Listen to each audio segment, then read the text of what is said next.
Staten Island, and welcome to Grace 10314, a web series brought to you by the Hab TV crew from the Grace Foundation of New York. My name is Ralph Marucci, and I am the owner of Hyrd8, a company that provides plastic-free water purification to businesses and homes throughout the tri-state area. Hope everyone had a great summer thus far, and I am sure we are all looking forward to some nice fall weather.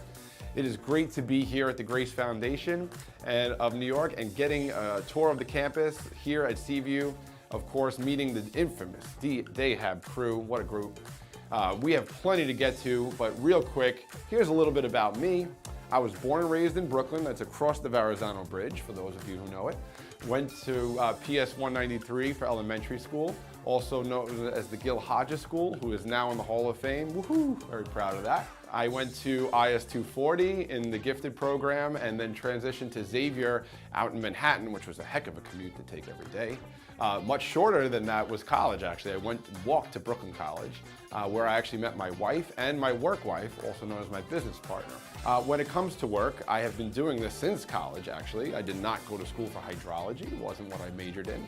It kind of fell in my lap, a new technology that replaced 5-gallon jugs. You might have seen those big, heavy jugs in the workplace. Our unit replaces the need for all of that. All the plastic, all of that goes away. With one turnkey solution from us, we connect the unit to the nearest cold water source. It purifies it of all the junk that you find in the drinking water down to basically nothing but H2O, which is what we want. And so I've enjoyed doing that work. It's helped people. We've saved billions of plastic bottles. And my goal is to help leave the world a better place than when I found it and impact people for the better. So drinking our water makes them healthier and happier and more hydrated, and that's part of our goal. My family is my real focus still at the moment, though. We have 3 sons who are very small, so a lot of my time is spent with them. We have a lot of fun together. We take some trips. We just went to New Hampshire on a lake. It was a really nice time. I like playing sports with my sons, my oldest especially. I play hockey myself. I enjoy still getting out there and still pretending that I'm young enough to do it. So I have fun still doing that whenever I get the chance. And then just great food, great eating, just like most Italians from New York, I think. Probably enjoying some nice meals here on Staten Island and still going back to my hometown of Brooklyn. Speaking of downtime, it is great to be spending some of that time right here. Right now, guest hosting 10314. We have a lot to get to today, so let's do it. On to the show, everybody. Enjoy.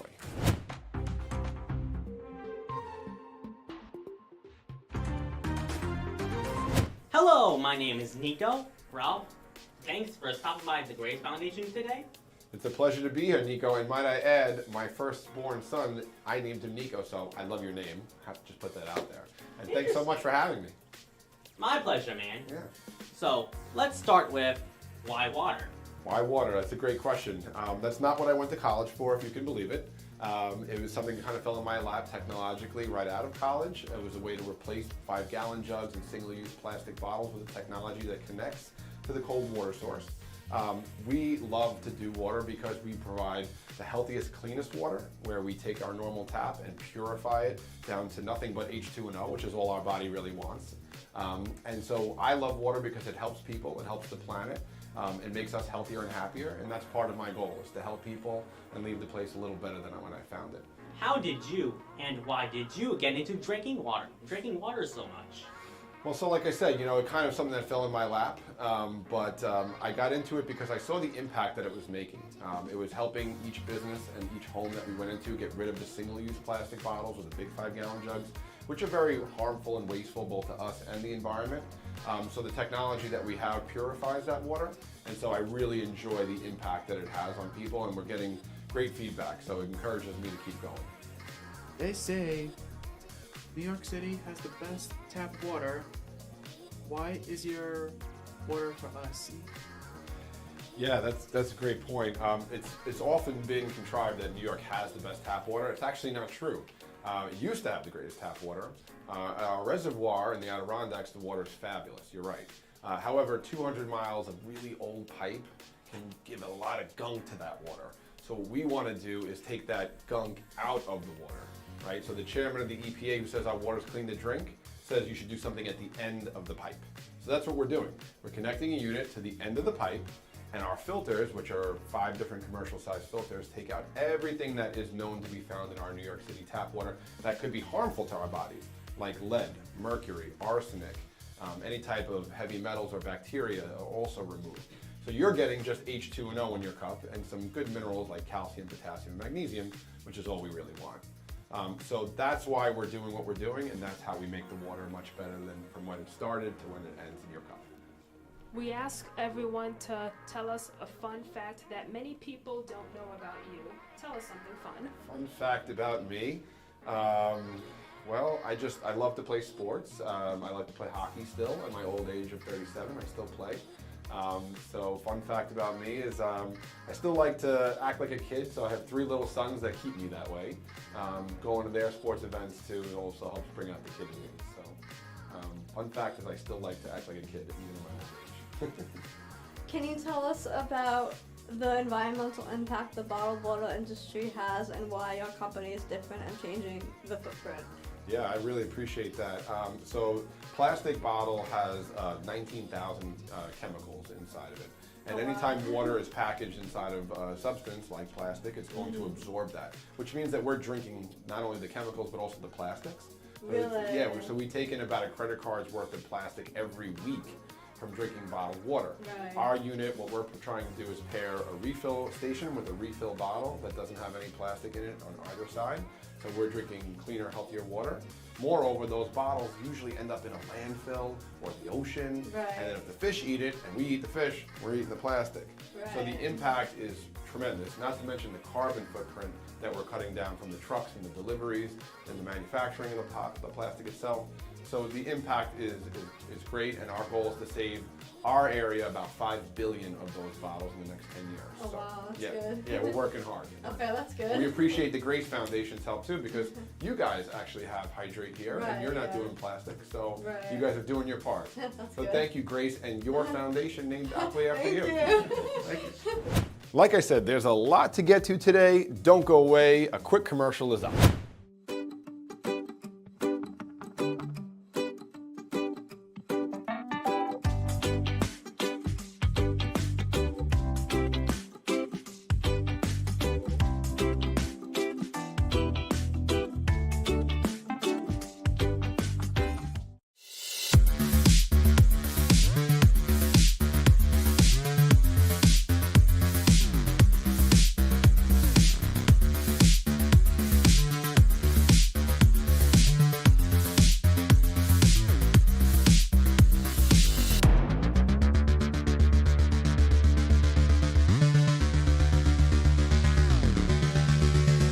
Commercials are done, finally. Grace 10314 rolls on. Hi everyone, it's Steven from Grace. Today we are making soaps with Amazon.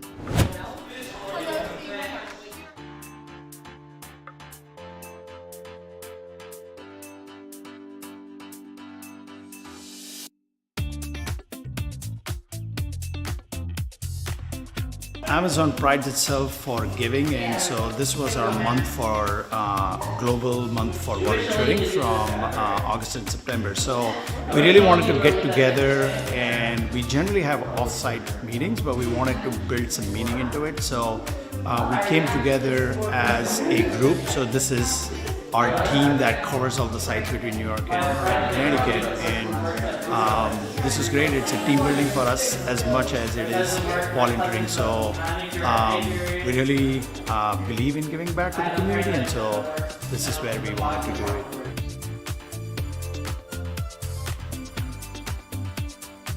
The foundation, I think you can see everything is really organized, and they have a purpose. They come here and they get engaged with the activities in the morning. Everybody is really friendly and want to talk to you, which is like very inclusive and engaging. So I think it's a great place to be here.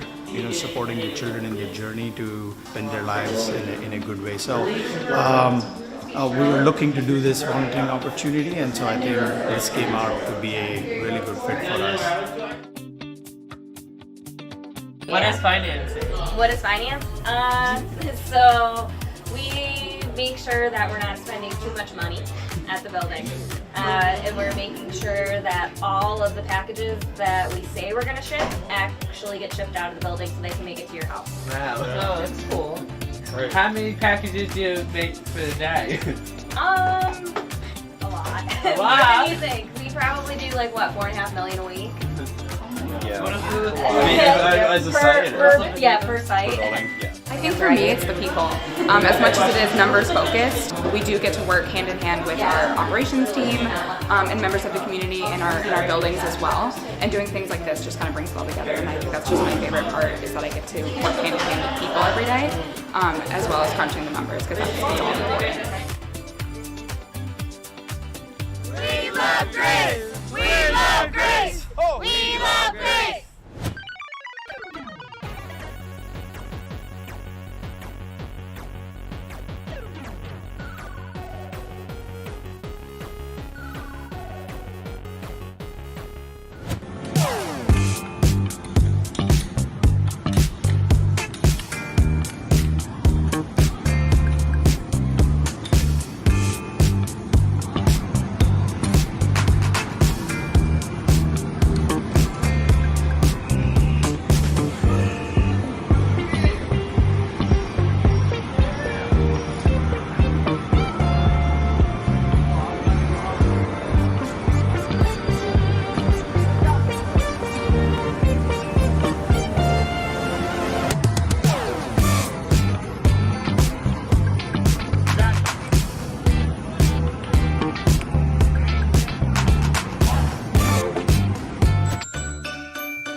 Hey, birthday girl.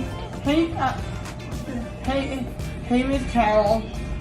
So, just to let you know, the nail lady is painting the red nails polishes, and it looks going to be looking so pretty. And then when the painting the nails done, it will glow inside of the dark. Nice. Don't touch that keypad or swipe off this episode. More fun from the Hab Crew right after this brief message.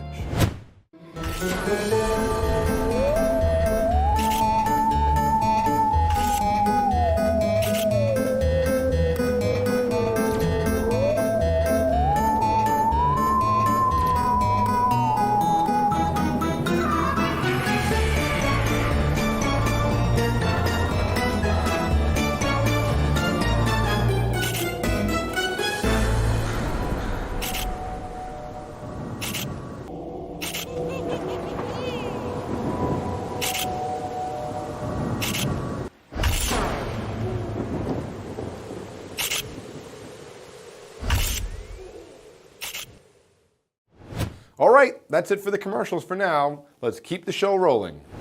Hi, my name is Zainab from Grace 10314, and today we're working out at the Max Challenge.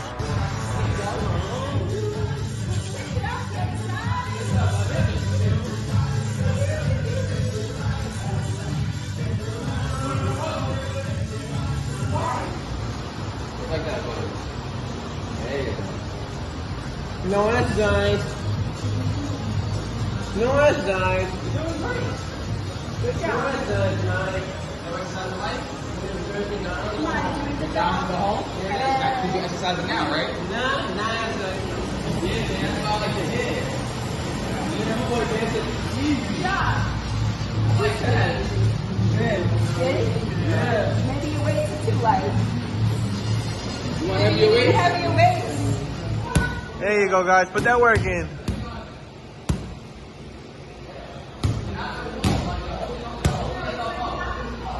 You're holding yourself up. Only way you fall is if you let go. Hi, my name is Matthew from Grace 10314. We did today Mr. Frank Fitness class.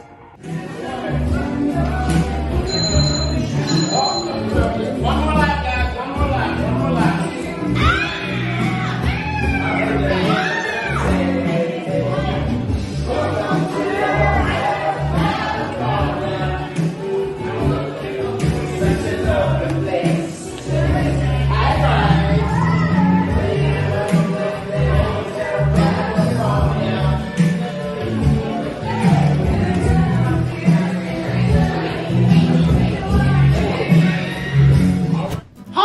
Nicholas James, coming live from Grace 10314, and today we made grilled chicken on a barbecue. Hi everyone, it's Steven from Grace 10304. Today we are making chicken. The first step is we have to clean the grill.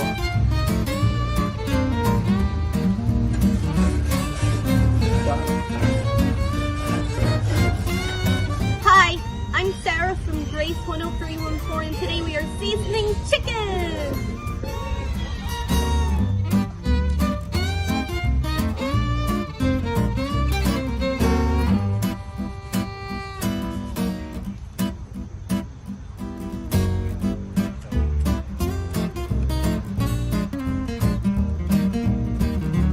We seasoned it and now we're putting it on the grill.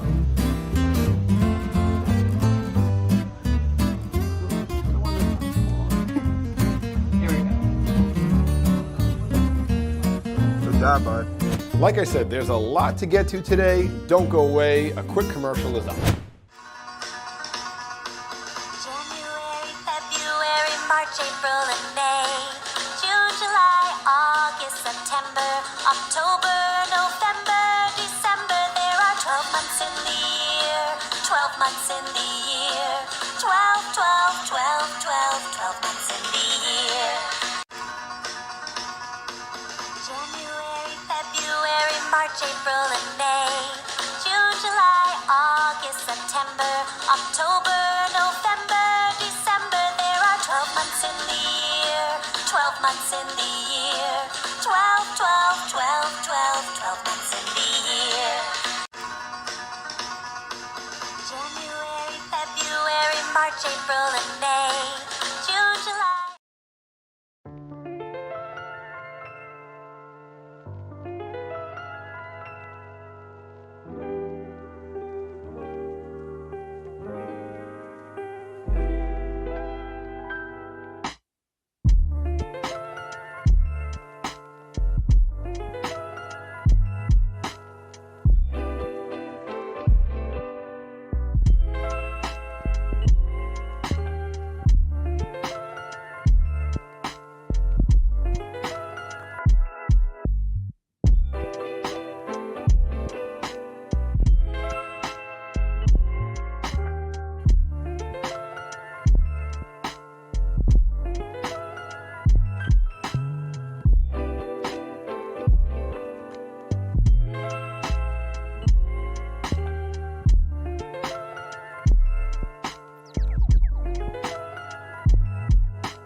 We have more content from the Hab Crew. Let's check it out. On this episode with Dan on the Street, Dan meets up with Clarity Financial's very own Liam Gilroy. Next on Dan on the Street. We're about to meet Dan on the street, yeah. D-A-N, Dan on the street, yeah. Talking anything with Dan on the street, yeah. D-A-N, Dan on the street, yeah. 10314, just knock on Grace Foundation's door. If you really want to meet Dan on the street, yeah. Dan on the street. And joining us today, Liam Gilroy with Clarity Financial Strategies, also our co-host, Nick and Natalie from the Hab Crew. Welcome, Liam. Thanks for having me, Dan. Thanks for joining. Why don't you start by telling us a little bit about your story, where you started, how you got here, how you ended up in financial planning? Pretty long story. I'll try to cut to the chase. Came out of college in the early 2000s. Goal was to work on Wall Street, be a master of the universe. Saw a lot of people in the late 90s doing very well in that space, and got my foot in the water at that time. And after about a year or so working down on Wall Street, had a bad taste in my mouth. There was a lot of issues. It was a difficult time in the market. It was shortly after 9/11, and I wasn't happy.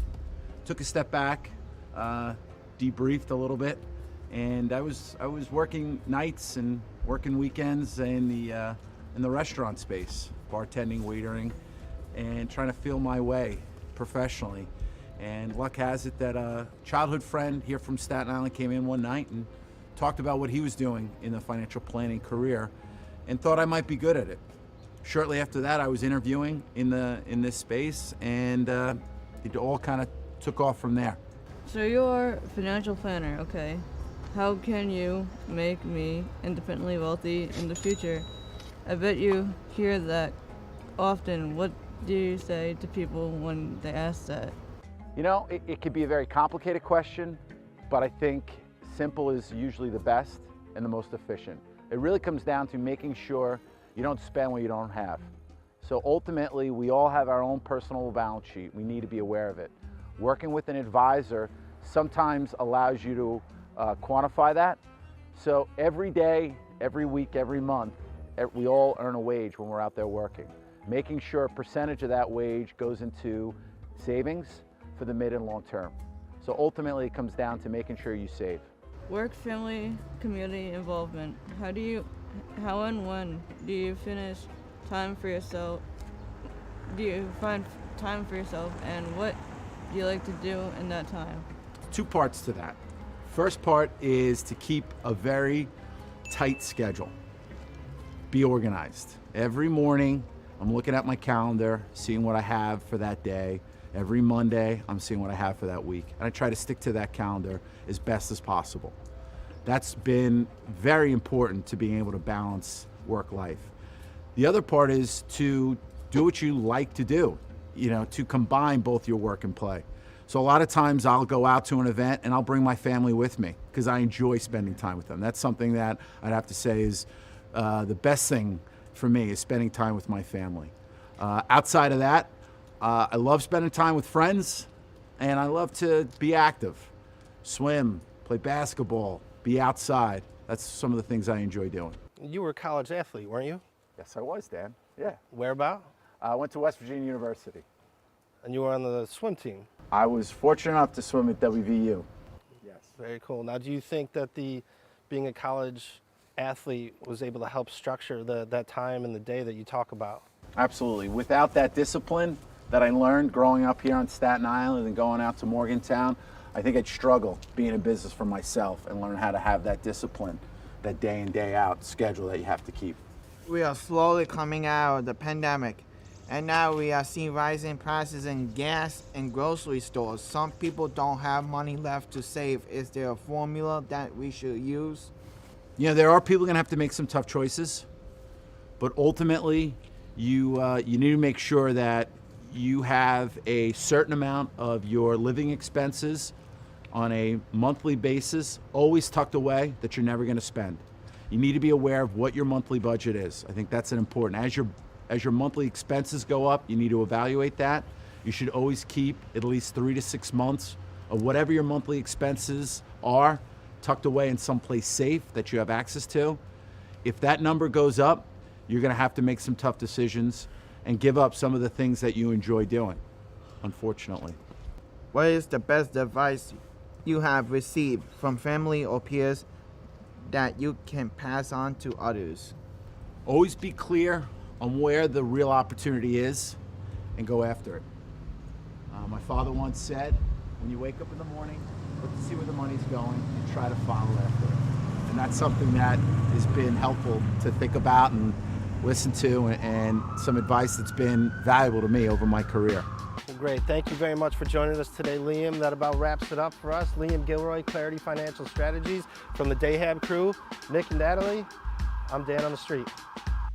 Well, what a few weeks it's been for the Hab TV crew. Always busy on the grounds of Grace, and of course, it's out in the wonderful Staten Island community. I'm so proud to be a part of it. It was cool to check out the work that has been done here at Grace Foundation, and to see all the progress that has been made to the facility itself. Right behind us, somebody's painting a door right now, and there they're doing workouts. It's incredible the work that goes on here.